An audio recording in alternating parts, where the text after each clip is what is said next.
Salut! Bienvenue sur le podcast de À nous deux.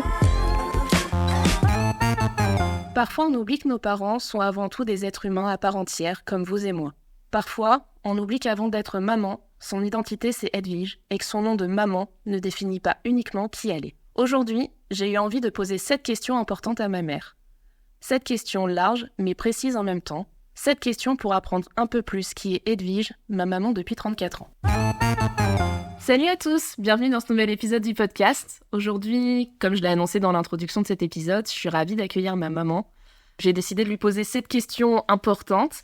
J'ai rien inventé par contre, j'ai clairement trouvé la plupart de ces questions sur TikTok. Mais en fait, quand je les ai vues, j'ai eu très envie de le faire avec ma maman et de me dire de faire un épisode avec elle. Ma maman s'appelle Edwige, elle est née dans les années 50. Donc maintenant, c'est une vieille dame. Et je pense que ça va être un épisode avec beaucoup d'émotions, assez intense, parce que vous allez découvrir en même temps que moi, je pense, beaucoup de choses sur ma mère. On part pour la première question. Quelle est la décision la plus importante que tu aies prise dans ta vie, maman ? Alors, bonjour tout le monde. Eh bien, on va commencer d'abord par mon mariage. Je pense que c'est une grande décision.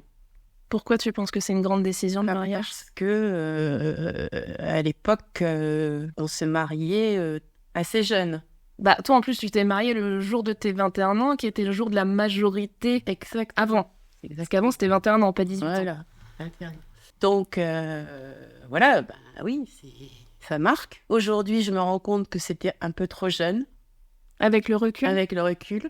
Mais du coup, toi, aujourd'hui, tu te dis que la décision la plus importante de ta vie, c'était le mariage, mais en fait, non. Aujourd'hui, je ressens pas la même chose, mais à l'époque... Oui, mais on parle d'aujourd'hui.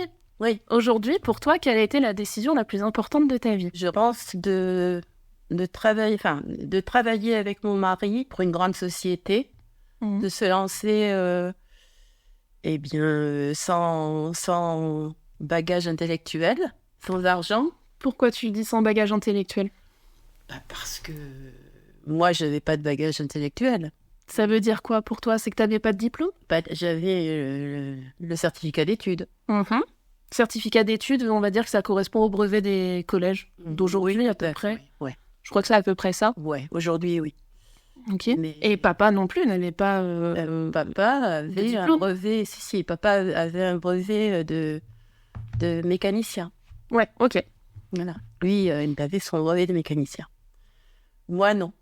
Donc pour toi, l'une des choses les plus importantes dans ta vie, c'est d'avoir pu évoluer professionnellement sans avoir, comme tu dis, de bagage intellectuel. Après, j'aime pas trop ce terme-là parce que je trouve pas que ça soit un bagage intellectuel. Ça veut pas dire... Enfin, pour moi, c'est pas avoir un diplôme qui fait que t'es intelligent. Oui. Tu vois ce que je veux dire ? C'est juste que t'as réussi professionnellement sans diplôme, alors que c'est vrai qu'on est dans une ère, surtout aujourd'hui, depuis 15-20 ans, où le diplôme, c'est hyper important, quoi. Mais pour moi, c'est pas bagage intellectuel, tu vois, c'est juste pas de diplôme. Oui, pas de diplôme. Mais ça veut pas dire qu'on est bête. La preuve en est, sinon t'aurais pas réussi professionnellement. Oui. Et justement, c'est une valeur quand même. Je trouve quand même qu'on est arrivé avec beaucoup de travail,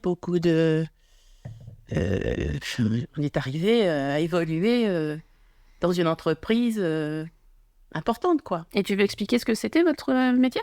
Eh ben, notre métier, c'était gérer des stations-service. Sur les autoroutes, principalement. Oui. Pas au départ. Au départ, c'était en ville. On était gérant de société, quoi. Donc tout de suite, vous avez commencé en étant gérant ? Oui. D'accord. Et comment est-ce que vous avez réussi ? Les SARL. Et comment vous avez réussi à directement être gérant sans passer par la case employé à la caisse ou autre ? Papa avait déjà un niveau de connaissance dans le travail. D'accord. Il avait déjà travaillé dans ce milieu-là. Il avait travaillé chez ses parents qui étaient, eux, déjà gérants de station-service. D'accord, ok. Et du coup, il a repris la gérance de ses parents ? Non. Donc, comment est-ce qu'il a fait pour devenir gérant alors qu'il avait bien les relations avec les directeurs de la société pétrolière qui était Elf à l'époque. Et des relations. Et puis à l'époque, eh bien, il fallait pas... Enfin voilà, il fallait déjà connaître un peu le métier. Ça suffit. Connaissant les parents, connaissant aussi leur évolution aussi, parce qu'ils sont restés quand même pas mal d'années dans la station, quoi. donc était très connue déjà de la société F. Puis moi, on m'a appris aussi, enfin, ma belle-mère m'a appris la base du travail à l'époque. Et puis voilà, on a évolué au fur et à mesure. Et puis un jour, on nous a demandé si on voulait gérer une station. Donc c'était, oui, vraiment le travail en couple tout le temps, alors. Voilà. Et la première station, c'était une grande aventure parce que on n'avait pas d'argent. Et là, il a fallu avoir un peu d'aide. Et puis voilà, du courage. Et l'envie. Et ça, du coup, ça a été la décision la plus importante pour toi, de te marier et de suivre les traces professionnelles de ton mari, au final. Oui. T'as suivi sa voie. J'ai suivi sa voie. Ok. Et pour toi, ça a vraiment été l'une des choses les plus importantes de ta vie, parce que ça a été le départ de quelque chose. C'est ça. Oui, ça a été un départ important parce que on a évolué jusqu'à la retraite quand même dans le même métier. Hein. Ouais, puis tu dois peut-être te dire que sans ça, t'aurais pas eu la vie que t'as eue. Exactement. Ça nous a aidé aussi à évoluer financièrement, à s'en sortir, à évoluer dans le travail, à apprendre par des stages tout le temps. Et on a évolué et puis on est arrivé directeur du site et voilà. Top. On passe à la deuxième question. Comment s'est passée la première année de ta vie en tant que maman ? Donc, pour vous présenter un petit peu notre famille, entre guillemets, donc il y a ma maman, Edwige, mon papa, Michel, qui est décédé il y a 10 ans maintenant. Ils ont eu un premier enfant qui s'appelle Sébastien, qui est né en 77, donc qui est vieux aussi maintenant aujourd'hui. Bisous Seb. Ensuite, ils ont eu ma sœur qui s'appelle Céline, qui aujourd'hui a 37 ans, qui est née en 86. Et ensuite, il y a moi, donc Pauline, qui suis née en 90. Vraiment, cette question, c'est, en gros, comment est-ce que tu as vécu ta première année de maman avec Sébastien ? Parce que Sébastien est ton premier enfant. Donc, ça a été comment cette première année en tant que mère ? Ça a été un grand bonheur. La plus belle chose qui arrive, quoi. Ça t'a apporté quoi ? De l'amour, aussi plus de responsabilité pour gérer un enfant. Il faut gérer un être humain. Gérer un enfant, un petit enfant. Donc, on apprend au fur et à mesure, quoi. On apprend. Et puis il faut aussi de l'organisation. Parce que toute la vie change. Mais toi, vraiment, pour toi, ça a été que du positif. Tu retiens que du positif. Ah oui. Ok. Tant mieux. C'est pour ça que t'en as fait 2 autres derrière. C'est ça. Et c'est j'ai ressenti la même chose tous les 3. Et du coup, comment est-ce que t'as fait dans cette première nouvelle année pour toi quand t'es devenue mère avec Sébastien ? On sent que l'aspect carrière professionnelle, ça a l'air d'être quelque chose quand même qui était très présent et très important pour vous et pour toi. Quand je dis pour vous, c'est papa et toi. Comment est-ce que t'as fait justement pour jongler entre cette carrière professionnelle, ce bébé qui venait d'arriver ? Comment est-ce que t'as réussi, toi, en tant que femme, à gérer ta vie de femme, ta vie de couple, ta vie de nouvelle maman et ta vie professionnelle ? Est-ce que est-ce que tu te l'es dit ? Est-ce que tu y as déjà réfléchi ? Comment est-ce que tout ça s'est imbriqué ? Est-ce que vous avez eu de l'aide extérieure pour garder Sébastien, par exemple ? Voilà, comment ça s'est passé, en fait ? Parce que c'était dans les années 70, donc ça commence à remonter aussi, c'est une autre époque. Comment tu faisais à l'époque ? Naturellement. Ça veut dire quoi ? Naturellement, gérer. J'ai continué à travailler. T'as repris le travail combien de temps après l'accouchement ? Il n'y avait pas d'arrêt à l'époque. Ah bon ? Et non. Mon Dieu. Même Sébastien, j'ai travaillé jusqu'à la veille de l'accouchement. Parce qu'à l'époque, on n'avait pas de congé, en tant que commerçant, puisqu'on était commerçant à l'époque, on n'avait pas de congé maternité comme aujourd'hui. Et j'ai travaillé jusqu'à la veille de mon accouchement, pour Sébastien. Bon, t'as travaillé jusqu'à l'accouchement, quoi. Jusqu'à l'accouchement. Eh ben. Eh oui. Heureusement que ça a évolué, parce que la société patriarcale... Ah oui, non mais c'était comme ça. Hein. D'accord. Et du coup, après l'accouchement, comment ça se passe ? Donc après l'accouchement, je pense que Daniel a dû travailler. Daniel, c'est le frère de mon père. Oui. Je pense qu'il a dû faire appel à Daniel à cette période. Je suis moins sûre. puisqu'il était aussi dans le système automobile et lui, il était électricien à l'époque. Donc, il se complétait, en fait. Mais il a dû... je pense qu'il a... Mais T'es pas sûre? je suis pas sûre. Mais il y a eu Daniel, je pense, qui est dû arriver à ce moment-là.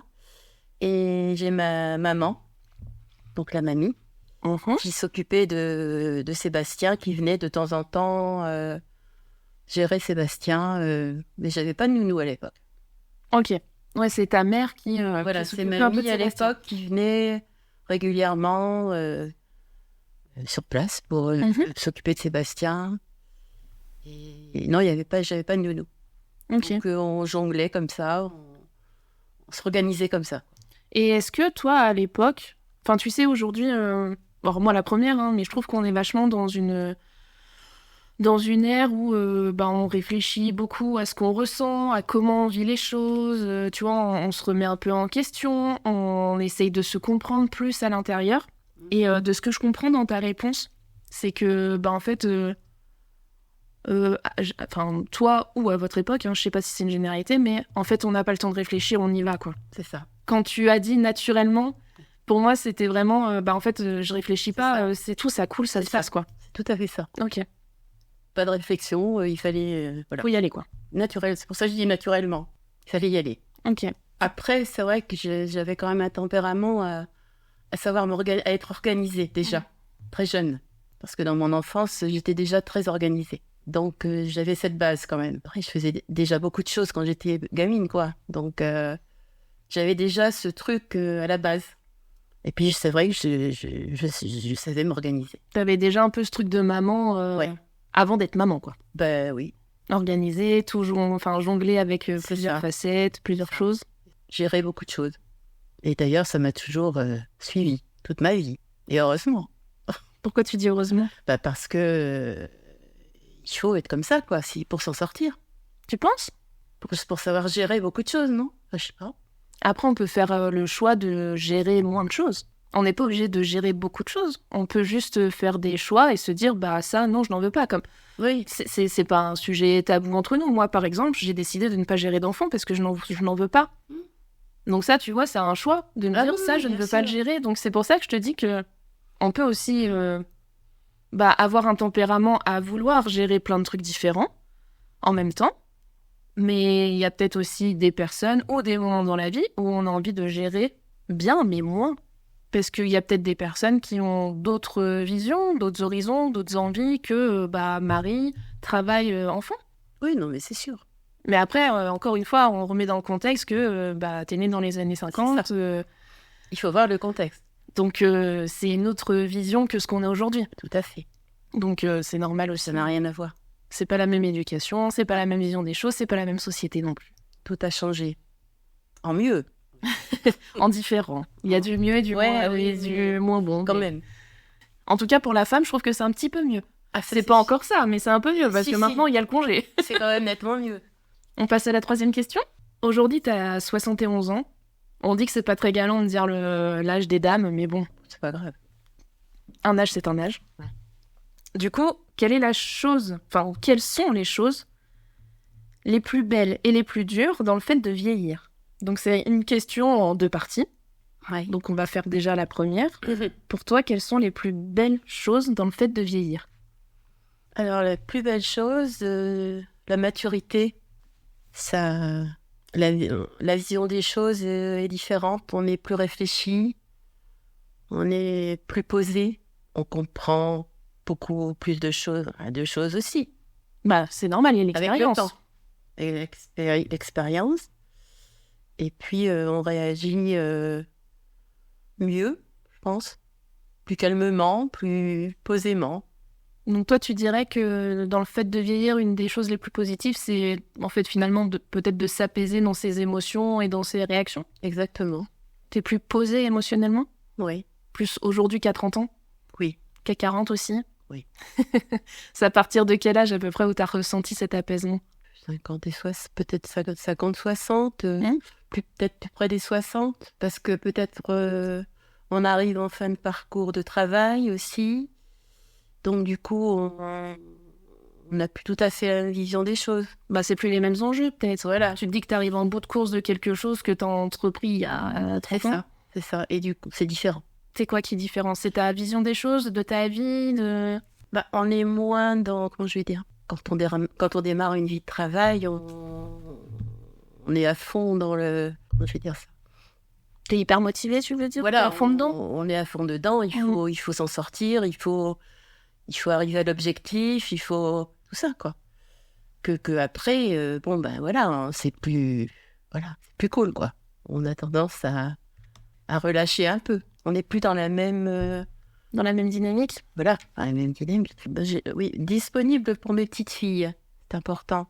Bah ça, c'est parce que t'es à la retraite. Oui, parce que je suis en retraite.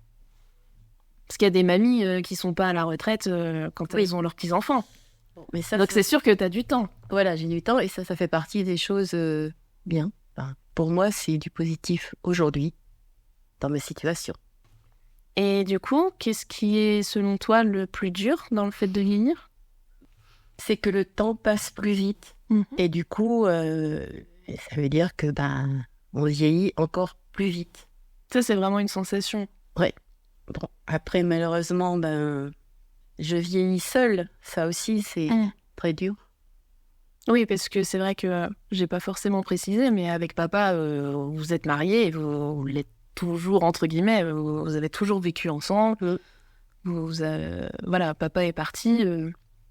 vous étiez ensemble, quoi. Vous étiez mariés, sous le même toit, etc. Donc, effectivement, aujourd'hui, tu vis seul.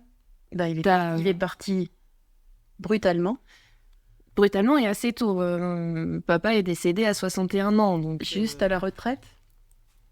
Ça faisait 1 an qu'il était à la retraite. Et pour toi, c'était quelques jours après ta retraite, oui. Donc, ça, c'est très dur. Et puis, du coup, les moments de solitude, le manque d'attention d'un homme, d'un amour, et puis se sentir abandonné. Voilà, la vie s'écroule. Et ça, c'est dans le fait de vieillir ou c'est du décès de papa? Ça va avec. Ça va avec, puisque j'ai les deux en même temps. Je vieillis et en même temps, je perds mon mari, quoi. Et aussi, après, je sais pas, quand on vieillit, on se rend compte aussi que c'est la santé le plus important. Oui, c'est sûr, ton corps vieillit aussi, donc c'est vrai que tu as peut-être moins de mobilité ou d'énergie comme avant. Exactement. Tu te dis que si tu tombes malade, ça peut être dangereux. Oui. C'est vrai que, par exemple, il y a 4 ans, pour la période du Covid, je me souviens, on t'avait dit de quasiment pas sortir, de faire très attention, etc. Parce qu'effectivement, quand on vieillit, quand on devient désolée, mais quand on devient une personne âgée, on est plus fragile. Bien sûr. Et puis, c'est vrai que même dans les médias, tout le monde nous le dit, à partir de 65, 70 ans... on est considéré comme des personnes plus fragiles, donc il faut faire attention, c'est sûr. Faire attention tout le temps. Et toi, tu sens ton corps vieillir? Oui. Ah oui. Et tu le ressens comment? Genre, c'est des douleurs physiques? C'est que t'es fatiguée plus vite? Je suis plus vite fatiguée. C'est-à-dire que je bouge quand même pas mal, je fais pas mal de choses et je me rends compte que quand j'en fais trop, il faut que je m'arrête. Il faut que j'écoute mon corps, quoi. Quand je sens que j'en ai trop fait, il faut se calmer. Parce que sinon, il faut s'écouter. Et ça, je le ressens maintenant. Parce qu'il y a des jours, je fais beaucoup de choses. Et le lendemain, ça coince. Il faut se calmer un peu. Qu'avant, non.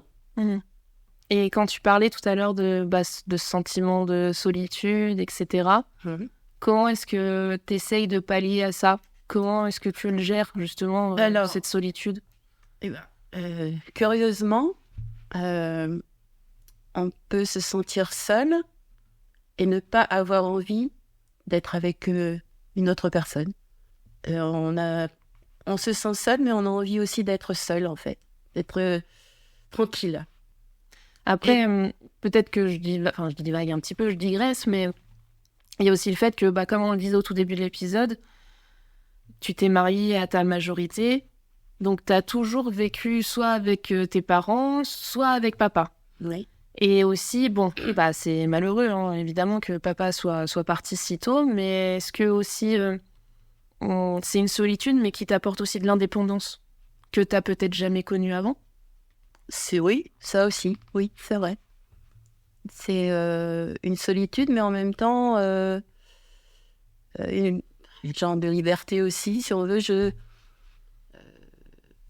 En fait, il n'y a plus personne qui me dit non, ou tu rentres pas trop tard, ou ceci et ça. Voilà, je suis libre. Tu vis ta vie. Je vis ma vie. Mm. Bon, ça, c'est un côté quand même positif que j'apprécie. Mm. Heureusement. Mais c'est peut-être aussi pour ça que tu préfères avoir ta solitude et tes moments de coup de blues de solitude plutôt que de te retrouver avec moins de liberté, peut-être? Non, mais c'est sûr. Parce que là, en fait, je gère ce que j'ai, enfin, je gère comme j'ai envie, en fait. Si un jour j'ai pas envie de bouger, je reste à la maison, je reste à la maison. Le jour où j'ai envie de bouger, je bouge, je m'évade à ma manière. Donc ça, c'est un côté quand même... bon, on se raccroche à ça, quoi, on va dire. Bah, il faut toujours essayer de trouver du positif dans les choses négatives. Et après, bon, ben voilà, j'ai des connaissances aussi. Je parle pas mal, enfin, je discute pas mal aussi. J'échange beaucoup. Et puis, bah, après, on n'a pas le choix, quoi. De toute façon, il faut pas trop s'écouter non plus. Je suis pas du genre à m'écouter. On passe à la 4e question. Quelle est, selon toi, la meilleure chose que moi, j'ai faite pour toi? Elle souffle. Non, mais c'est pas facile. La meilleure chose que tu aies faite pour moi. Alors, je pense que j'ai répondu un peu à côté, là, parce que j'ai pensé de t'avoir eu tardivement. Donc, c'est peut-être pas très... Bah, c'est pas de mon fait. Non. Moi, j'ai rien demandé. Mais effectivement, pourquoi est-ce que c'est une bonne chose, du coup, que tu m'aies eu tard? Tu m'as eu, t'avais 37 ans? 38, oui. 37, 38, un truc comme ça. Oui. Donc, du coup, qu'est-ce qui fait que pour toi, c'est une bonne chose d'arriver tard? Parce que j'ai apprécié encore mieux l'attente, ma grossesse, de t'attendre. Parce que justement, j'avais plus 20 ans, hein, j'avais près de 40 ans. Et puis là, en plus, t'avais un congé. Et là, j'avais un congé. C'est ça qui était agréable. Ah bah là, oui. C'était le top, là. Le top. La péridurale, le congé. Ah oui, alors la là, péridurale, franchement... le congé, parce que auparavant, c'est vrai qu'à Sébastien, ça n'existait pas, les péridurales. Oui. Donc là, oui, là, ça a été super. Ça a été, franchement, avec la maturité aussi. Donc, j'étais bien, quoi. Bah, c'est vrai que papa a toujours dit que ta grossesse, pour moi, c'était ta plus belle grossesse. Ah oui, c'était ma plus belle grossesse. Que tu te sentais bien, que tu étais à l'aise avec ton corps. J'étais heureuse. D'ailleurs, ça se voyait physiquement, tout. J'étais resplendissante, quoi. Donc là, oui, j'ai tout apprécié au top, quoi, cette période. Est-ce qu'un jour, même si j'étais petite, ado, adulte, je sais pas, est-ce qu'à un moment, j'ai fait quelque chose pour toi qui t'a marqué? En positif, je précise.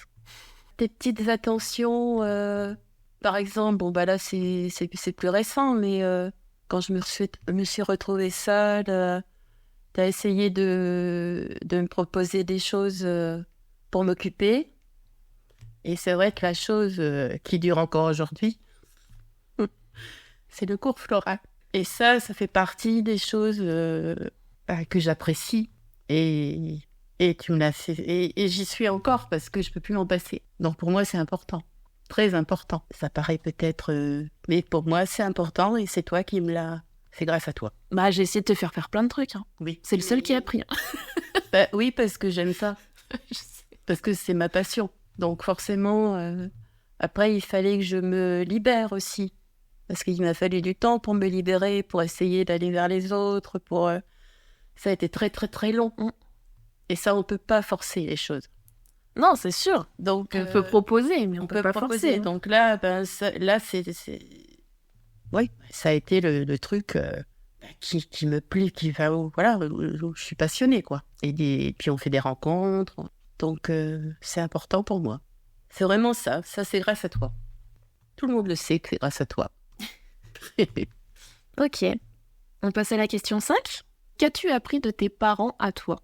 Donc là, peut-être que ça serait bien, sans forcément rentrer dans les détails, après tu fais comme tu veux, mais peut-être d'expliquer ton contexte familial à toi de quand tu étais petite et jeune. Ou est-ce que tu veux que moi je l'explique, mais peut-être que je vais me tromper. Non, mais tu peux déjà commencer. Cool, donc je rappelle, ma mère est née, est née en 53. Elle est née dans une famille où tu avais déjà une grande sœur et un grand frère. Donc tu as été la 3e. Et tu es née dans une famille, clairement, qui avait très peu de moyens financiers. C'était Ouvrière. Très ouvrière, un petit peu compliqué. Ton papa avait des problèmes avec l'alcool. Oui. Ta maman était pas beaucoup là et un peu pas très aimante et pas très attentionnée envers ses enfants. Et ensuite, tu as eu un petit frère qui est arrivé et dont, du coup, tu t'es beaucoup occupée parce que vous avez quand même pas mal d'écart avec le grand frère et la grande sœur. Alors qu'avec ton petit frère, vous êtes assez rapprochés. Et du coup, tu t'es beaucoup occupée de lui. Oui. C'est beaucoup toi qui t'occupais de ton petit frère. Ton papa avait effectivement des problèmes d'alcoolisme qui ont dérivé sur des problèmes plus psychiatriques. Moi, en tout cas, l'image que j'ai de ton enfance, c'est pas très heureuse, assez pauvre, et avec une maman assez absente et un papa avec beaucoup de problèmes. Voilà, donc effectivement, moi, tu m'as toujours dépeint une enfance assez compliquée, assez difficile, mais par contre, avec un lien incroyable avec ton frère et aussi avec ton entourage. Avec les amis, les voisins, etc. Où en fait c'est les autres qui s'occupaient de toi plutôt que tes parents, malheureusement. Exactement. Donc dans tout ça, qu'est-ce que tes parents t'ont appris ? Ça peut être positif comme négatif. On va dire que le couple, ça collait pas, quoi. Mon père, ma mère s'aimaient plus, on va dire. Et forcément, ça a dévié sur l'alcoolisme pour mon père, quoi. Par contre, il s'est toujours occupé de moi avec beaucoup d'amour. Hein. J'ai jamais ressenti... il m'aimait énormément, quoi.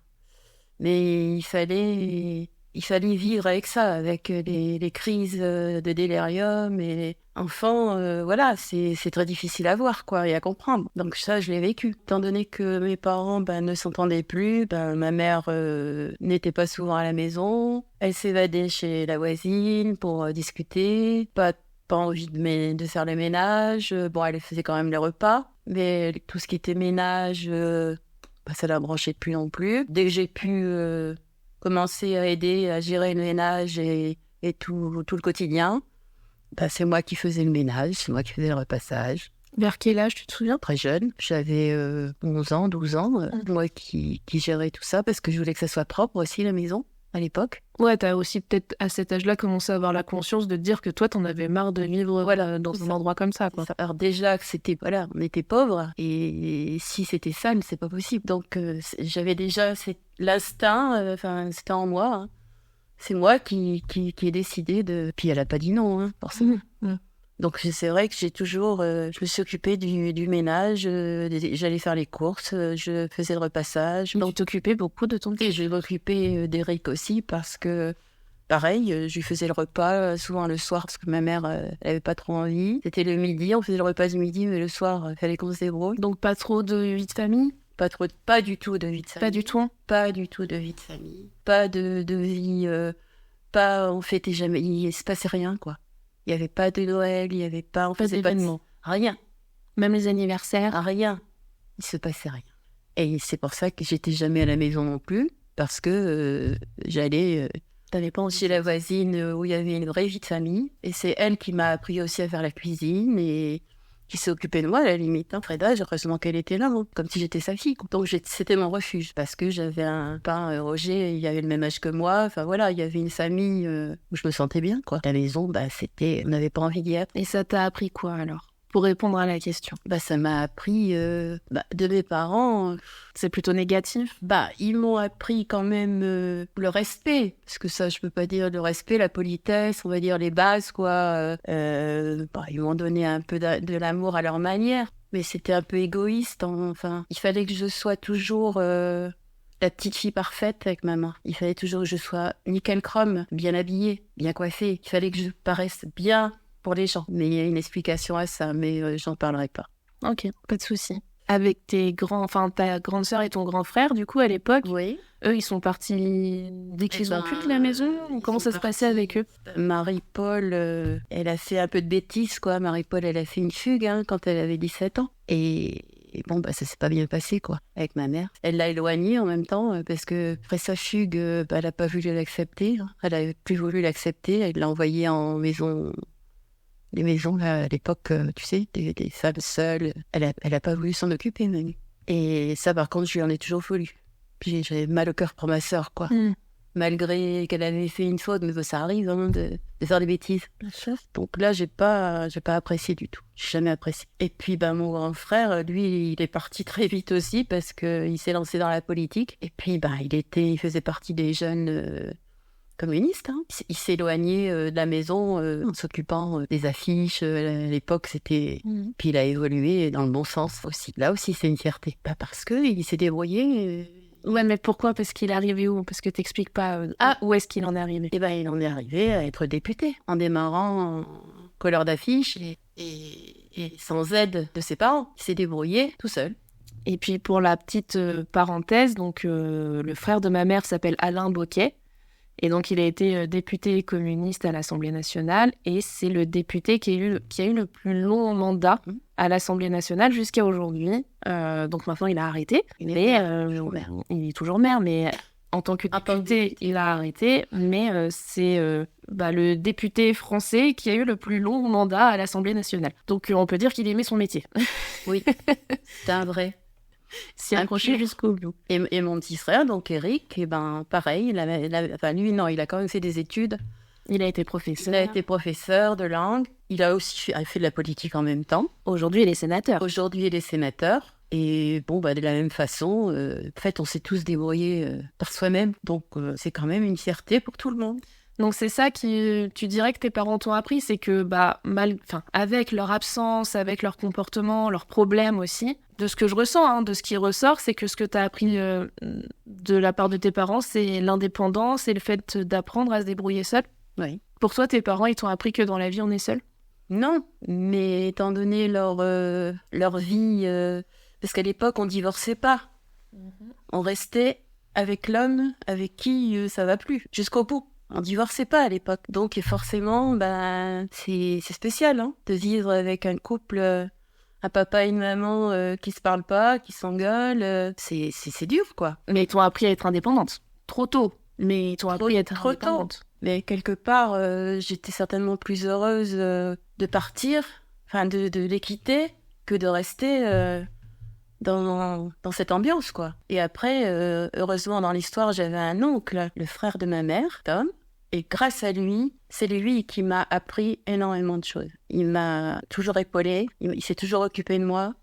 Il m'a emmené faire les courses d'école parce qu'évidemment, mes parents n'avaient pas de voiture. Il m'a emmené, lui, il avait une voiture. Il était célibataire, donc il avait tout son temps. Et donc, j'étais sa petite chérie, quoi. Il s'est occupé énormément de moi, quoi. Grâce à lui, j'ai appris les choses que j'aime aujourd'hui. Il me sortait, il m'emmenait au théâtre, il m'emmenait faire les cours d'école, c'est lui qui s'occupait de moi, en fait. Il m'emmenait aux Beaux-Arts, c'est lui qui m'a appris à aimer les tableaux et tout ça. C'est de lui que ça vient, ça. Il m'a appris à aimer les belles choses. Et ça, c'est important. Et heureusement qu'il était là. Et moi, du coup, comme il était célibataire, c'est moi qui gérais son ménage aussi. J'allais lui faire son ménage. Je lui faisais des petits mots doux en lui marquant ce que j'avais fait comme chose. Je lui ramenais à manger, je lui ramenais... il a été un grand soutien pour moi. Donc, beaucoup l'oncle Tom et la voisine Alfreda. Oui. Donc finalement, tu as eu une figure paternelle, entre guillemets, avec l'oncle Tom et maternelle avec Alfreda. Oui, c'est ça. Ok. Un équilibre.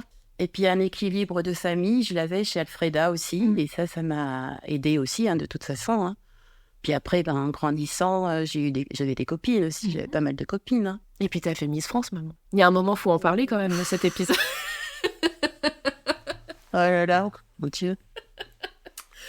Quelle histoire. Ça sonne comme une blague quand je le dis, mais c'est pas une blague. Oui, parce que là, c'est troublant. Après tout ce que je viens de dire. Bah oui, c'est quand même fou. Ça colle pas trop. Mais bon, là, je commençais à m'évader un peu aussi. T'avais quoi? T'avais 17 ans? J'avais 17 ans. Mais bon, Après, forcément, j'ai quitté la maison assez vite. Je suis sortie très vite, très jeune. C'est vrai, je suis sortie très vite. Qu'est-ce que t'appelles je suis sortie? Sortie, j'allais au cinéma, j'allais en boîte, très jeune. Parce qu'à l'époque, on était libre aussi, c'était pas comme aujourd'hui. Les parents étaient moins... Tu rentres à telle heure, ceci, cela. C'était pas comme ça non plus. D'accord. Donc on avait une liberté qu'on n'a plus aujourd'hui. Il y avait pas de contrôle, enfin, pas au point d'aujourd'hui, quoi. Mmh. Donc c'est vrai que j'étais assez libre de ce côté-là, en fait. J'ai eu plein de flirts, mais c'était flirt à l'époque. Oui, il y a beaucoup d'amoureux, quoi. Mais c'était comme ça, C'était à l'époque comme ça. Et puis après, forcément, j'ai grandi et puis j'ai rencontré d'autres personnes que des amoureux. Puis après, t'as rencontré papa. Oui, après. Après. On veut pas savoir. Non, papa, oui, je l'ai rencontré jeune aussi, mais j'ai eu pas mal D'amoureux avant. T'as vécu ta vie, quoi. Non, pas assez. Parce qu'en fait, se marier à 21 ans, c'est trop jeune. On n'a pas vécu, justement, c'est trop jeune, on n'a pas vécu, justement. Et c'était comme ça à l'époque. Oui, t'as fait les expériences que tu pouvais faire aussi. Alors, c'était comme ça à l'époque, et en même temps, comme ma vie de famille n'était pas heureuse, t'as envie de quitter, de vivre ta vie, quoi. Oui, puis en plus, vite. Papa avait une famille bien plus stable. Beaucoup plus stable. Avec des repas tous là, entre eux c'était une famille. Enfin, une vraie vie de famille. Oui, j'ai retrouvé une vie de famille à ce moment-là. Je mets des guillemets aussi quand je dis vraie vie de famille, parce que chacun a sa vision de la chose. Oui, mais si. Voilà, comme on... C'était plus équilibré. Voilà, plus équilibré, avec des parents qui sont présents, tout le monde mange ensemble à table, on partage des moments, on part en vacances. Exactement. Ils avaient plus de moyens financiers aussi. Moi, je partais pas en vacances, mes parents partaient pas en vacances. Déjà, s'ils n'avaient pas de voiture à l'époque, ils avaient sûrement pas les moyens. Et puis moi, je partais pas en vacances. La seule fois que je suis partie en vacances, c'était en colonie de vacances. Ils m'ont envoyée en colonie de vacances à Henqueville, en Normandie, je m'en souviendrai toujours. Et quand je suis rentrée, j'ai pleuré comme une madeleine. J'ai dit, je veux plus y aller. C'est fini. C'est fini. Donc, c'était pas une réussite. Ouais. Non, mais c'est vrai que c'était quand même spécial comme vie d'enfant. Mais bon, j'étais pas malheureuse quand même, parce que c'était comme ça. Parce que j'ai su aussi évoluer par moi-même, par ailleurs, quoi. T'as fait avec. Et puis j'ai fait avec, et puis je m'en suis sortie. On passe à la 6e ? Ça devrait être un petit peu plus joyeux. Quel a été le moment le plus heureux de ta vie ? Alors, choisir un moment heureux sur 71 ans de vie, c'est un petit peu compliqué. Donc, j'ouvre le prisme.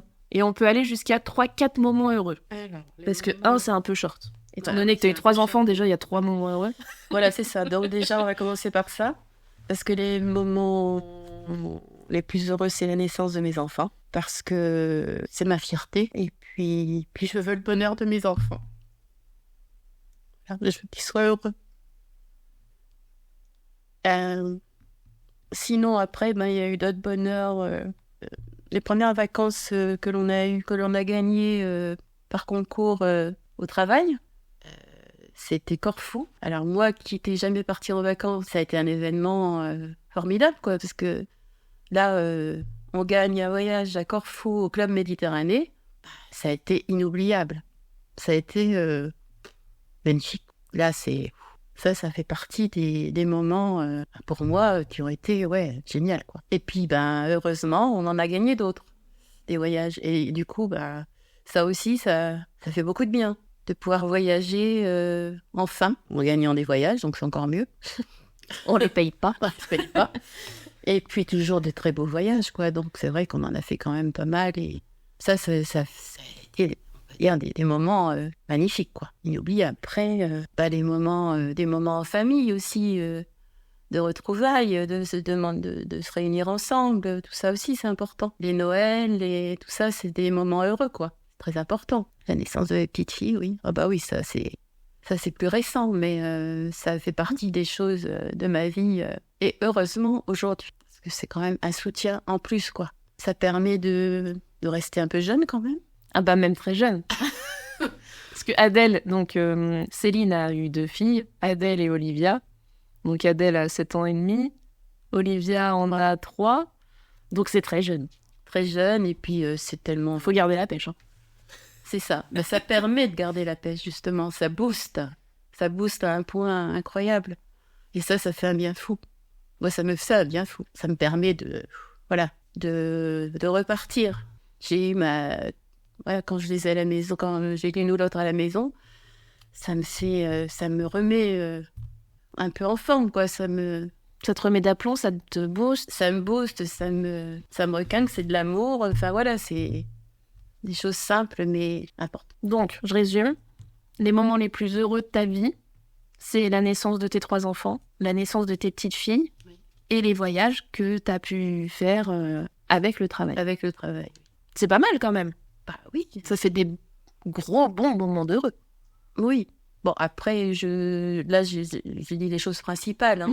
Bah bien sûr. Qu'après, on va pas rentrer dans le détail de chaque chose. Parce qu'après, évidemment, il y a eu des amis quand même dans l'histoire. On avait des amis, on a eu des bons amis, on a eu des moments super avec des amis proches qui ont duré quand même quelques années. Bon, après, on s'est éloigné avec le travail.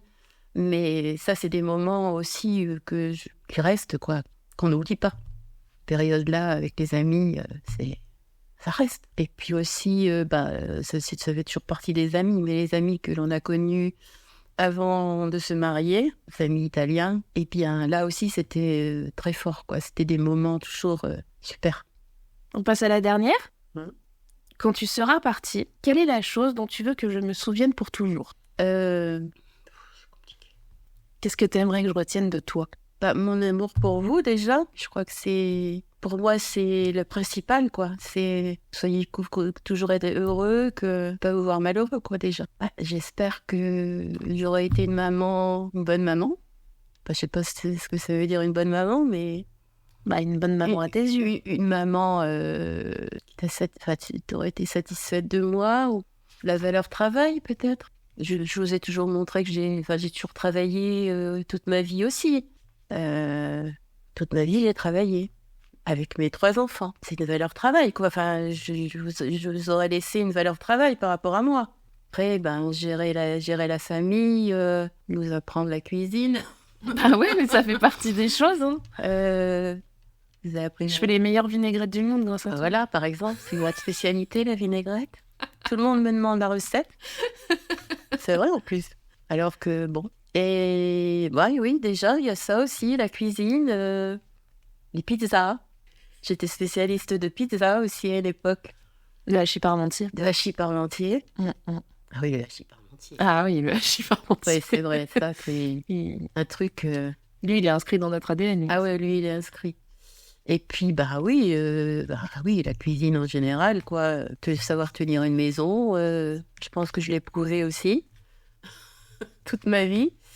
Gérer les affaires personnelles. C'est quoi les affaires personnelles ? Gérer la maison, gérer les papiers, j'ai toujours tout géré aussi, hein. Tout ce qui était maison, c'est moi qui le gérais, hein.